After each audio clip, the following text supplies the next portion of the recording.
Heat, forever on fire.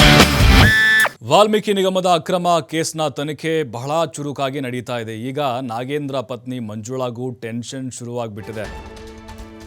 ಈಗ ಇಡೀ ವರ್ಷದಲ್ಲಿದ್ದಾರೆ ಮಾಜಿ ಸಚಿವ ನಾಗೇಂದ್ರ.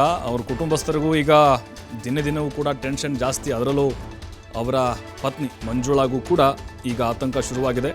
ಮಂಜುಳರನ್ನ ವಶಕ್ಕೆ ಪಡೆದು ಇಡಿ ಅಧಿಕಾರಿಗಳು ಡ್ರಿಲ್ ಮಾಡ್ತಾ ಇದ್ದಾರೆ.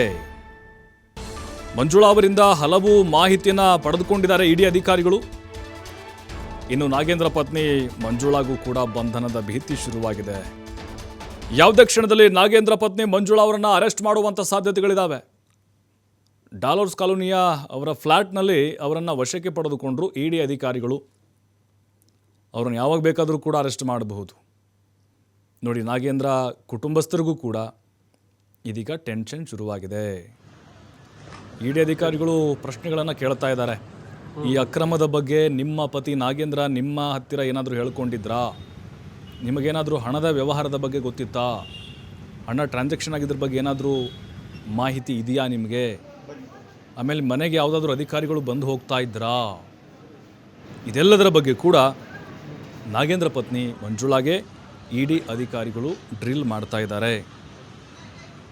ನೋಡೀಗ ಇಡಿ ಇಕ್ಕಳದಲ್ಲಿ ಇಡೀ ನಾಗೇಂದ್ರ ಕುಟುಂಬ ಸಿಕ್ಕೊಂಡು ವಿಲವಿಲ ಅಂತ ಒದ್ದಾಡೋ ಪರಿಸ್ಥಿತಿ ಬಂದುಬಿಟ್ಟಿದೆ.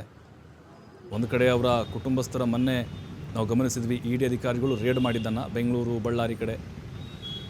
ಈಗ ಅವರನ್ನು ಕೂಡ ವಶಕ್ಕೆ ಪಡೆದುಕೊಂಡು ವಿಚಾರಣೆಯನ್ನು ನಡೆಸ್ತಾ ಇದ್ದಾರೆ. ಹಾಗಾಗಿ ಈ ವಾಲ್ಮೀಕಿ ನಿಗಮದ ಅಕ್ರಮದ ಉರುಳು ಇಡೀ ನಾಗೇಂದ್ರ ಕುಟುಂಬಕ್ಕೆ ಸುತ್ತಿಕೊಂಡಿದೆ. ಯಾವಾಗ ಬೇಕಾದರೂ ಅರೆಸ್ಟ್ ಮಾಡ್ಬೋದು, ಇವತ್ತೇ ಮಾಡ್ಬೋದು, ಅಥವಾ ಅವ್ರನ್ನ ವಿಚಾರಣೆ ನಡೆಸಿ ವಾಪಸ್ ಕಳಿಸ್ಬೋದು.